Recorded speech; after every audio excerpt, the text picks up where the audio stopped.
Welcome, ladies and gentlemen, to a quick broadcast of Jerusalem's Gate. Got a quick sermon for you today, just a few minutes long. I pray you stick it out. It's about fasting and the powerful results you get from fasting. Before we get started, I just wanted to tell you, if you didn't know already, the chief scientist of Iran's nuclear program got assassinated. I don't know if you heard the news yet. You may have, the news broke earlier. But the main top guy who Israel and the United States knew he was a threat that led the nuclear program got assassinated. They're blaming it, of course, on Israel and the United States. Nobody's taking responsibility. Nobody's replied about it or anything like that. But I think we can all agree, all the Christians that's listening, that we cannot let Iran get nuclear weapons. Cannot. It's not even open for discussion. They cannot get nuclear weapons. They're way too dangerous. But let's get started. I jotted down a few things.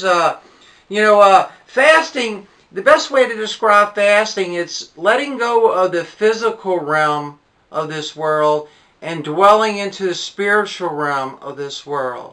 You're letting go the necessity or the material need or necessity for food.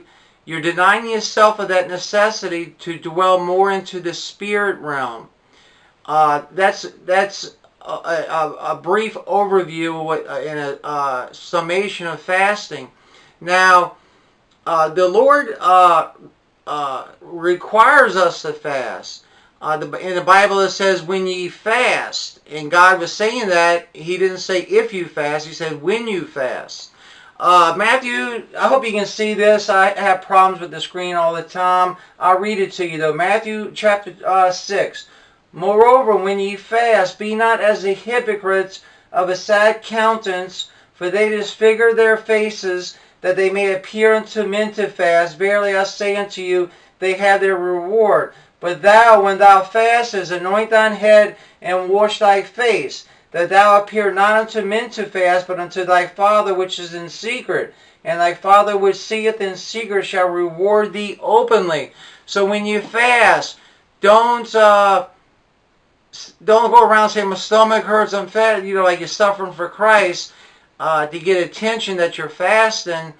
Do it in private. I mean, a husband, of course, the wife knows.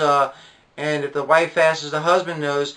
But lock your door. Go into, when you pray, do it in private. Don't tell anybody you're fasting unless there's no other way you can get around it. And comb your hair, wash your face, make sure you're properly dressed. Don't seem like you're suffering and stuff like that because you want it between you and God, and to be reserved between you and God. Okay, let's see here. I got some things I've got down. Okay, Acts 14:23. And we do it for guidance too. We fast for guidance from God.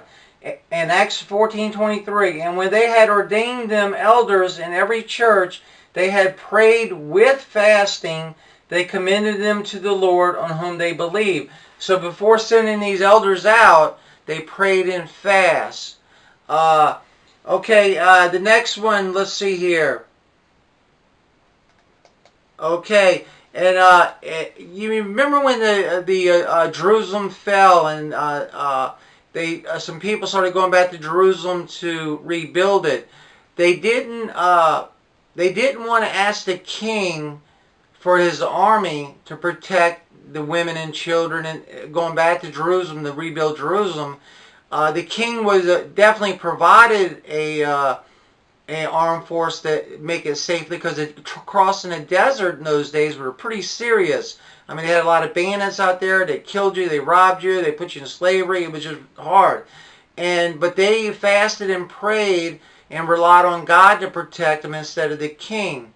And they, of course, made it to Jerusalem. Okay, now here is my personal summation. I've never heard this before. I never read it before. In Bible school, it wasn't taught to me. This is my personal feeling that I came up with the best reason to fast. Okay. When you are fasting, your stomach is crying out for food. Your flesh is crying out for something.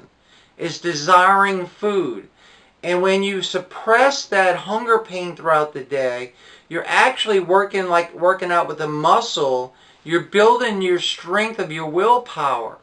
Now, when your sin nature, we all have a sin nature, when the flesh starts crying out to sin, because that's what a sin nature does, your will is stronger after fasting for a while to overcome your flesh crying out to sin like your flesh was crying out for food. That's my own summation. I've never heard it said before. If you did, I didn't hear it. I just came up with that from years and years and years of fasting. When you fast, you're shouting to God. When you're making your prayers powerful and important, you're putting like a heavy importance on it, that you're willing to give up necessity of food for a length of time to do that. Some people can't fast. Some people, like diabetics, have problems fasting, and that's okay. Not everybody's called to fast. But if you can fast, I highly recommend it, ladies and gentlemen. Highly recommend it. Start off by missing a meal, and then build it up to a day. Drink fluids, of course. When the devil tempted Jesus when he was fasting in the desert, he tempted him with food. Turn this rock, the stone, into bread. He didn't say turn it into water because he had water, because if it didn't have water, that would be the main thing the devil would tempt him with, because that's what you would crave most, fasting for such a long time in the desert. But I hope this was some importance. Again, try it. Give it a couple of months and you'll see wonders. Thank you for watching Jerusalem's Gate. We'll see you on our next broadcast, and we love you.